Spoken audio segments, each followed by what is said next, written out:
Now we're live right now from my mom's basement. Beyond the block, around the world and around the web. Thank you for checking in. Thank you for joining me. Matt Case. This is really a cool opportunity. I want to thank the team over there at BitcoinLive for reaching out and allowing me to jump on here and have some fun. They've done a lot of great content and stuff already. You've seen their shows they've done with Gingerly and Pigeon, and I'm thinking of my friend crypto curator Paul McNeil. So it's exciting to join this team and be a part of the fun here on a weekly basis with you folks around the world and around the web, connecting in community. Going beyond the block, we'll be covering all sorts of things, not just crypto, but stuff that touches crypto and stuff that folks are interested in and that we're talking about on the socials. So with that being said, kind of excited to start our first show. Very special guest. Good friend of mine, somebody I've worked with for a long, long time, somebody I respect the hell out of. Actually, I fanboyed over this guy when I met him in Vegas about 3 or 4 years ago. You know him as the CEO and founder of Quantum Economics, the one and only lovely and talented Mr. Mati Greenspan, joining us live from Israel right now. Let's welcome Mr. Greenspan to the show. Yeah, what's going on? Hey, boss, how are you? Pretty good. My daughter just got home, so got a full house over here. It's a Sunday evening here in Israel. Sunday evening. What's been going on with you? Just really quick, catch us up. Give us a little history of like the last 6 months, where you're at, and then we can get into things a little bit deeper. Yeah, well, I mean, as you know, the last 6 months have been hell. I think for most of us, it's been a brutal bear market, especially those in the crypto industry. We've just gone from a period of money is free to money is very, very expensive, pretty much overnight, with the Fed, flipping on a dime, and basically rugging the entire markets. Right? Jerome Powell and his cronies, they sold all their stocks, and then they just took away the punch bowl. Yeah, they did, and left. So that has had a huge impact on myself and many people on the team and many people throughout the industry and many companies we've seen: Celsius, FTX, BlockFi, Voyager, all of these. Obviously, that can't be blamed entirely on the Fed, right? There was certainly some monkey business happening with FTX and Celsius, no doubt, where the owners were kind of treating it like a piggy bank. And that's kind of what happens when money is so incredibly free that you just, picking it up off the street. Yeah. And I kind of understand now why the Fed chose to, start, tightening things up. Sure. They have to do it so damn suddenly. I don't know. Yeah. Well, let's make this thing official. We've got a big fancy show opened, like all the great shows that I've seen here on the web. We've got ourselves a fancy show open as well, and our producer Nick is standing by anxiously. Give Nick a round of applause too. Thank you, Nick, for making things happen in the background. Let's fire the cool fancy show open that we have that makes us look official.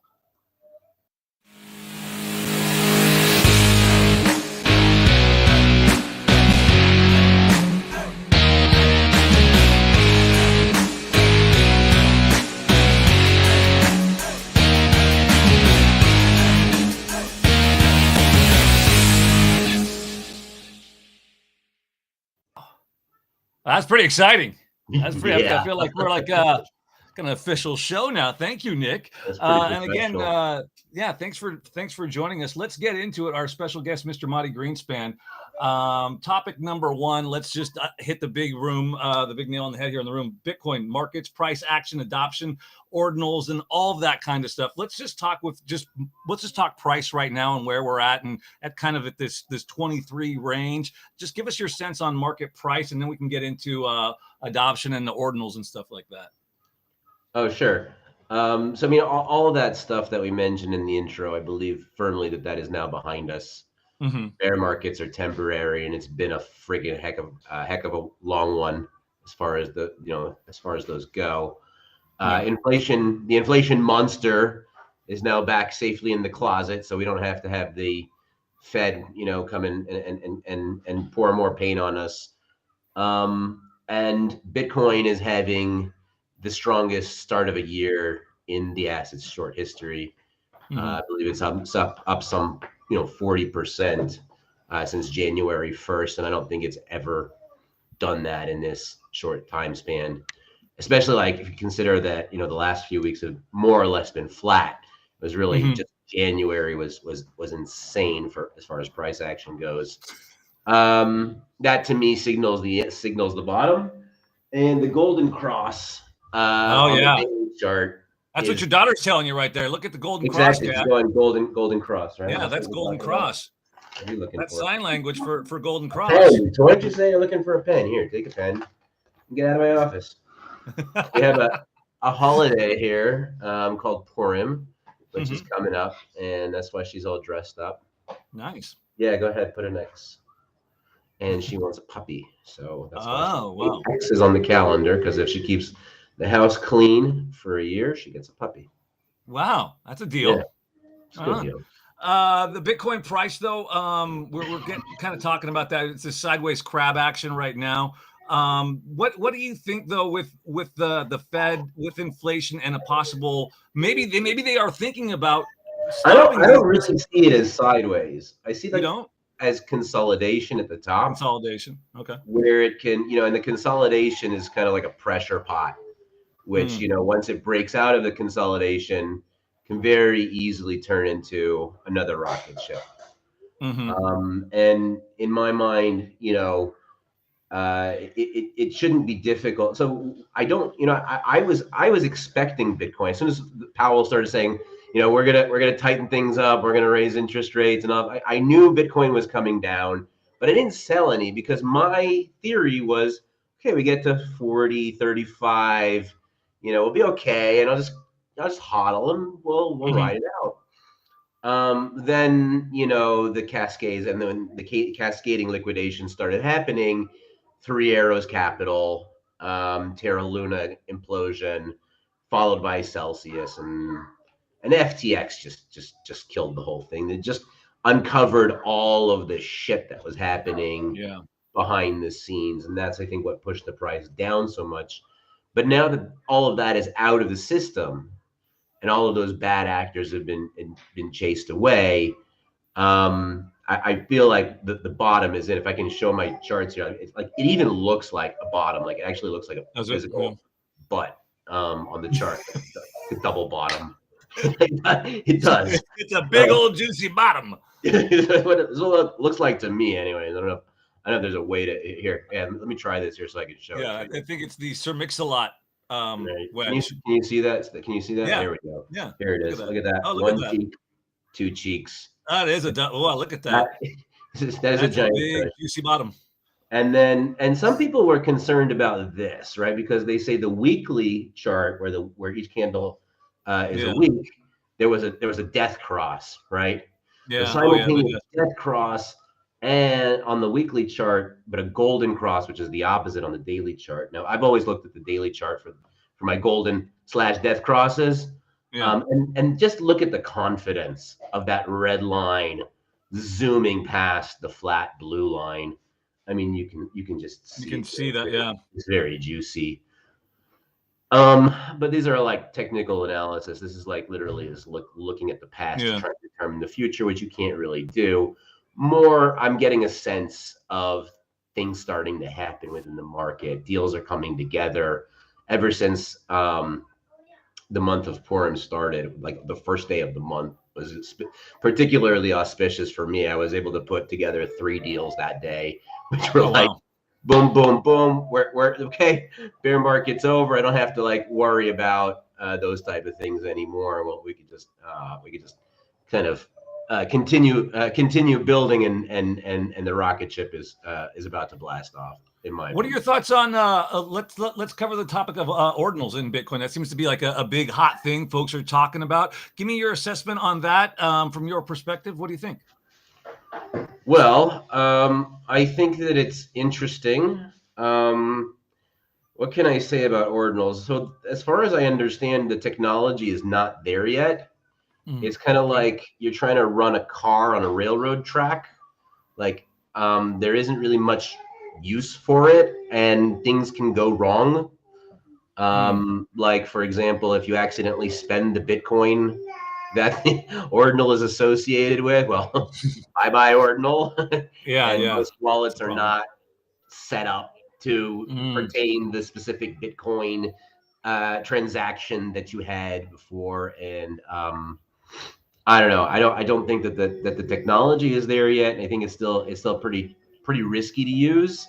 Okay. But on the other hand, I mean, those who are buying them now know what they're doing, because as we've seen with, like, you know, the Ethereum CryptoPunks and the Rock collection, you know, these type of things may have historical collector value No. in the future. So I don't think that there's much of a need for it. I mean, Ethereum does this by design, Right. and Bitcoin is supposed to be money, and it's supposed to be Bitcoin money on the network, and transferring other things on it is just kind of strange to me. I don't I don't see why they're doing that.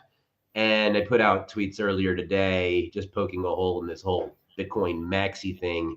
It's basically like I think that there's a serious cognitive dissonance when you say, you know, and you see them siding with the SEC, for example, which is, it always gets me. Like, yeah, you see, I told you these shitcoins are securities and they should be illegal. It's like they're literally saying, yes, I believe that everybody should be able to. Everybody has the innate right to do whatever they want with their money, except for creating a competing cryptocurrency. That should be illegal. Yeah, that's illegal.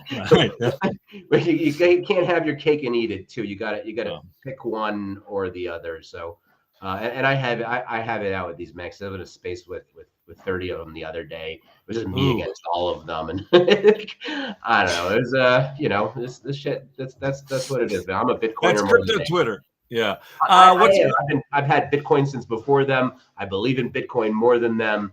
Sure. And they also don't try and knock me off the fact that there's other innovation happening. Right. What's the adoption like in Israel right now, just for Bitcoin, as far as like point of purchase sale? What kind of are you seeing there real time on the ground? Yeah, no, I don't see very much Bitcoin point of purchase sales happening. I mean, there's a thriving OTC market. It happens on Telegram. It's the same market that weed basically uses around here, since weed is still illegal here. So people get their weed on Telegrass. Telegrass. And they get their Bitcoin on Telegram as well, without much of an issue. But not me, obviously. I only go through, you know, very registered, and because I have a financial license, and I have to make sure that I do everything by the book and pay my taxes correctly, and make sure that everything is on the up and up. But other than that, my bank little me every time I want to deposit Bitcoin in there. Last time I did actually was probably 6 to 8 months ago, and they threatened that if I do it again, they're going to freeze my account, because they basically asked me to produce documents that don't exist. Like, can you prove the source of the funds? I'm like, no, it's Bitcoin. How the heck do you want me to prove the source of the funds? It doesn't, like, it's money. You want me to prove the source of the shekels that are in my wallet too? How do I do that? That, you know. So, but that's fine if they don't want to reap the benefits of the money going into that account. It's okay. I have other accounts. Yeah. So that's their loss. Let's shift gears. I want to move over to. I know Nick's got some stuff for us. Let's transition. Nick's on the chat here. Way to go, Nick. Let's transition over. Topic number 2, as we will cover the debt ceiling. So I think.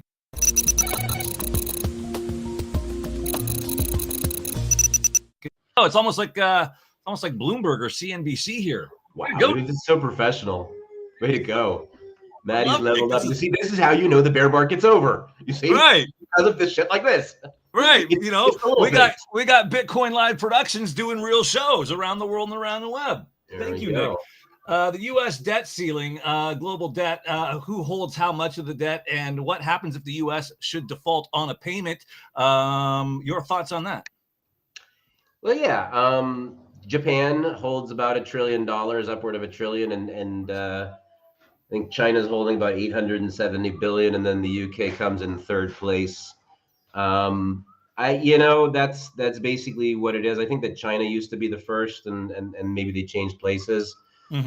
Um, yeah, it doesn't really matter if the U.S. defaults on their debt not as much as people think it does. The U.S. has reneged on money they owe people before. But what about like they're lowering the credit rating? I think they did that one time where they went from a AAA down to like a AA or something like that. And is that possible again if they don't make a payment? And what does that do? Yeah, there's an article on The Hill here from 21 naming 4 times specifically that the U.S. defaulted on their debt. The first one was during the Civil War. 1933 was the second time, 1968 and 1971, where very clearly they had debt obligations. They didn't pony up. So look, I mean, here's the thing, right? As far as like, I would never buy a bond ever in my life, because basically what that means is you're lending money to the U.S. government. And first of all, I like, when I'm lending money or investing in something, I want to know that my money's going to a good place. And here I specifically know that it's not. So first of all, why would I ever do that? But second of all, lending money to a government is not the smartest thing in my mind, because governments are notoriously bad with money. It's like lending money to a bum. You're like, maybe you'll see it back, maybe you won't. I don't know. The difference here is that the bum doesn't have his own printing press, right? So the U.S. does have that going for them. The problem is that by the time you get it back, it's going to be all dirty and worth a lot. Yeah, devalued. Yeah. But if there is, like, at some point, don't these countries who own this debt start seeing and saying to themselves, the dollar is devalued by the countless money printing. What we are holding has gone down in value. At what point will countries go, we're done with this, and they're going to liquidate those bonds? No. So if there is a default on U.S. debt, a technical default, it really depends what has caused it and what the outlook for the future is. Yes, no matter what, it will cause volatility in the markets. But unless people fundamentally think that the U.S. will not pay back their debt or has no ability to pay back all the $31.5 trillion that it owes, it's not the act of the default necessarily, but it could potentially turn into like the straw that broke the camel's back for everybody to suddenly say, hey, wait a second, they don't have the money, right? And emperor wears no clothes, or whatever they're screaming at the time. That is a possibility, but just the act of the default in and of itself is, again, it's just a straw. It can happen, and then somebody can come up with a brilliant new deal or new plan to continue paying off the debt and devalue it, give a haircut or whatever it is, and continue chugging the economy forward. Because it seems like that this narrative of the debt ceiling and a potential default is going to kind of loom over us, at least it seems, until summer, at least maybe June, July, and maybe even more from some of the reports that I'm hearing. I'm not sure from your end, but it seems like it's a little also a game of political football, of a game of chicken between McCarthy and the Biden administration as well. I think, just from my assessment. Always is. Yeah, the debt ceiling debate has been going on for decades, and it's basically like it's a self-imposed political quandrum that I don't know if that's the word, quandary that basically the government goes through, and I don't know why they do it, but they do.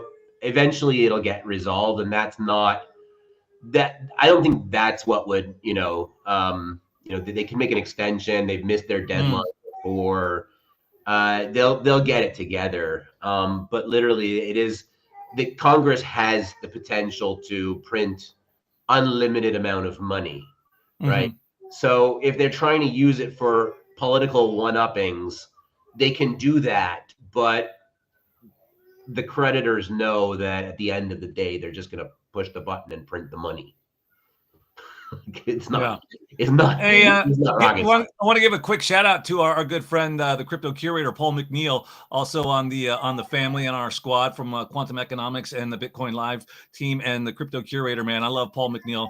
Shout out to you, Paul. Love you, your work. You do great stuff, and I get a lot of my information from watching Paul. So shout out to Paul. Let's move on to topic number 3: China.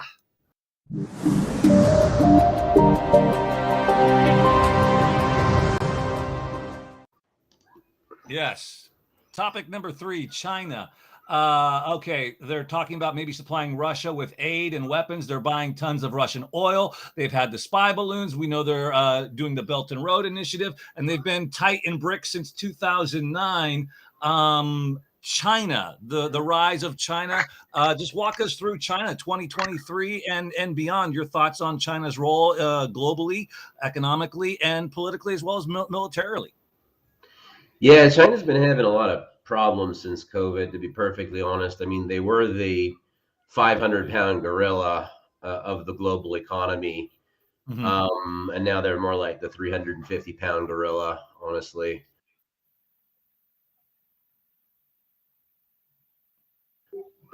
Oh, that was weird. Okay. Are we still live? No, we're okay. Good. Yeah, they're not even the biggest country anymore. India passed them already.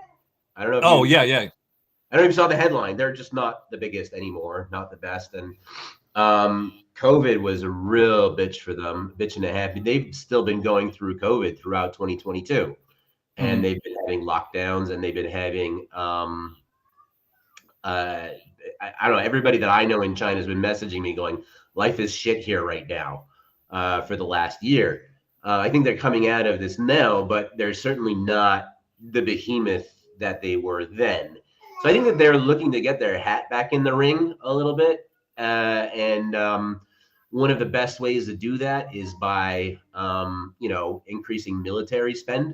This is how America does it. And so maybe they're getting a little bit jealous of the money that America is able to print for itself in order to put into weapons manufacturing to send over to the battlefront, which is far away.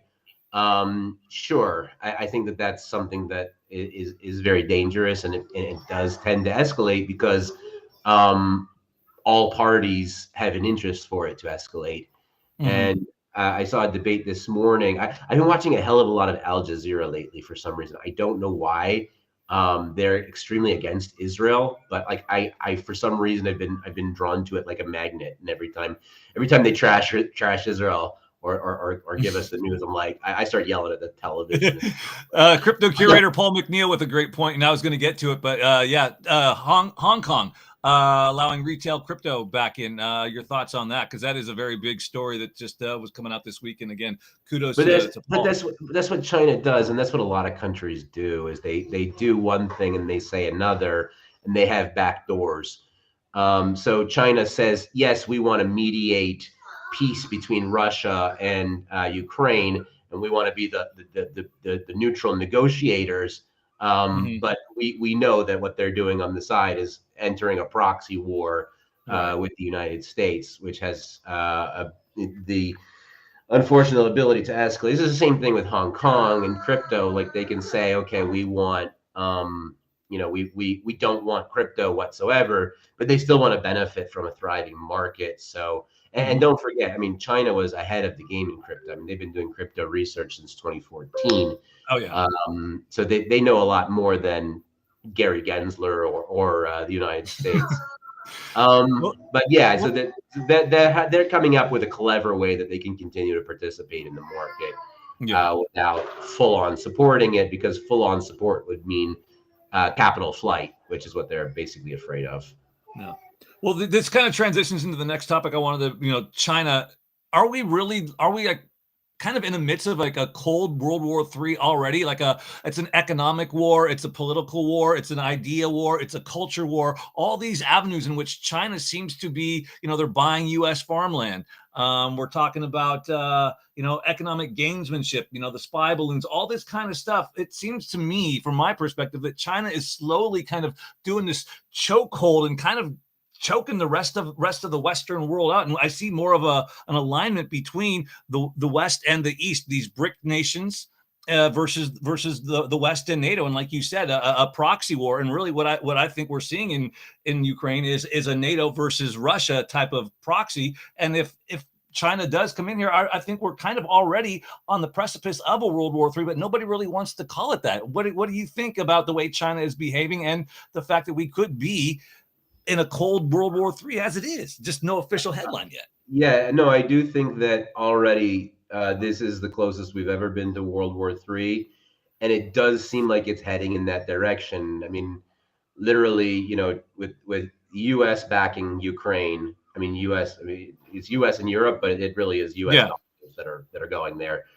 Not so much, you know, maybe some European brain power, but it's the U.S. that's backing this war. And now with China backing Russia, because they're going to need help, or they do need help at this point. I don't think that we've ever. I mean, this is a proxy war between U.S. and China. U.S. and China relations have never, to the best of my recollection, have never been this bad. They're not on speaking terms at the moment. The last time the U.S. foreign secretary tried to speak with the Chinese foreign secretary, I think it was a week ago, and according to reports, they just ended up, you know, insulting each other over the table without actually coming to any kind of real concrete deliberation. So yeah, look, I mean, I always try to be an optimist as much as I can, and I do believe that there is got to be some kind of miracle way out of this, where some hero steps up and fixes things. But realistically, Trump's not in office until 2025, so it's going to be a while.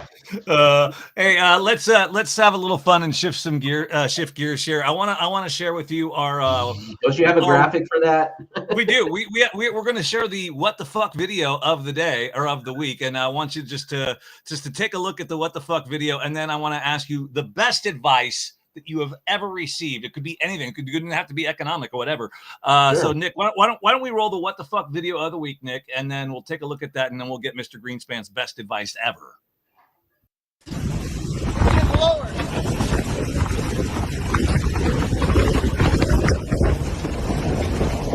Thanks.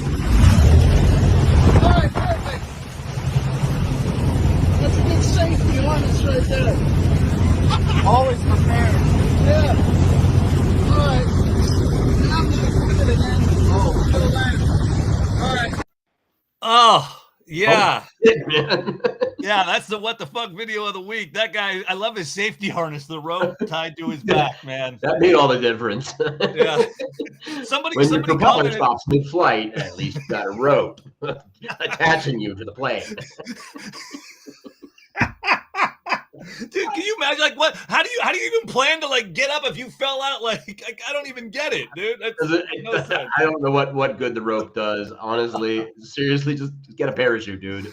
What's the best advice that you've ever heard that anybody has ever given you? Best advice ever. What is that? Yeah, so there is actually a book that I read once a year. I don't read books, but this is kind of more like a pamphlet. It's 6 chapters, but each one is like a page long or whatnot. Called The Ethics of Our Fathers, and this is ancient Jewish wisdom going back to Moses, basically. Ooh. And there's a lot of sentences that you've heard before that are all in there. This is literally the secret sauce of Jewish wisdom is all stored in about 6 pages. Ah, that's perfect for me then. I could knock that out in an afternoon. I could read that. Yeah, they had me memorizing it when I was like 10. Like, memorize these sentences. And then if you memorize 10 of them, you get a candy.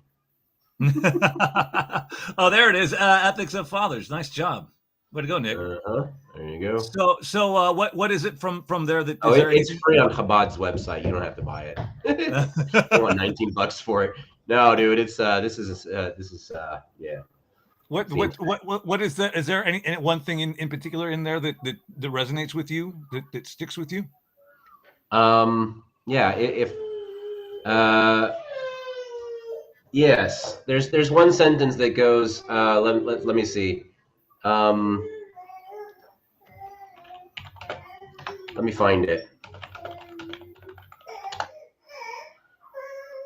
Yeah, if I'm not for myself, so who will be for me?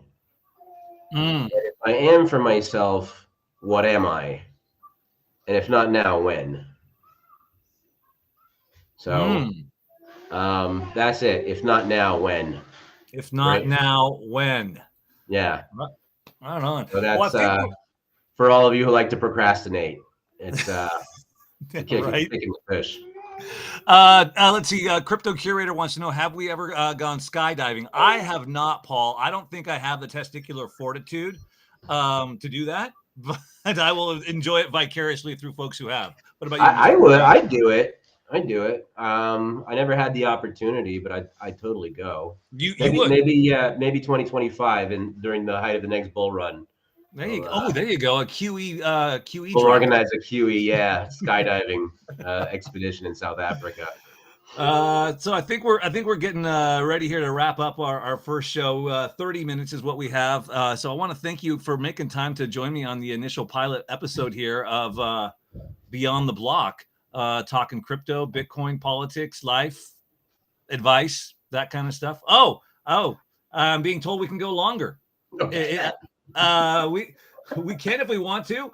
How many people are watching right now? Let's yeah. I think we'll just call it good for episode number 1. We don't want to give them too much. We don't want to give all 4 people besides Paul. Paul's 5. So besides Paul, my mom, my wife, and I think Nick. My wife ain't gonna watch this. my kids might, but only in like 10 or 15 years going, Daddy, what the fuck were you thinking back then? Yeah, exactly. What were you doing with that guy? And you were doing stuff on the internet? My oldest one is 9 now, and the other one's 7. So they come up and like, Daddy, I saw you on YouTube. I'm like, uh-oh. What happened? Well, this has been a fun pilot episode, man. I really appreciate all the hard work that you have done in the space, educating, leading, informing, and just instructing folks around the world, from the newsletter to the articles that you share, and the whole team there at QE. And thank you to Bitcoin Live. Thank you, Nick. Thank you, Crypto Curator, and the team there. I know there's a lot of great folks there on the Bitcoin Live team. It's just the beginning, Matt. It's just the beginning, right? I've been in full on builder mode over the last 6 months, 8 months, and we're gonna come out with a lot more stuff happening behind the scenes that's gonna come to the surface. New stuff happening very shortly.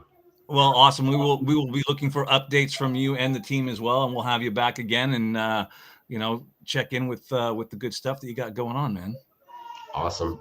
So on that note, let's stick a fork in it, Nick. Let's close out with with our closing video there. And I want to thank everybody for taking time to watch us today, tomorrow, whenever, wherever around the world and around the web. Bitcoin Live. I appreciate y'all. Be smart, be safe, stack sats, and hodl. And just one parting thought: the best financial advice I can give you is whatever you do, do not live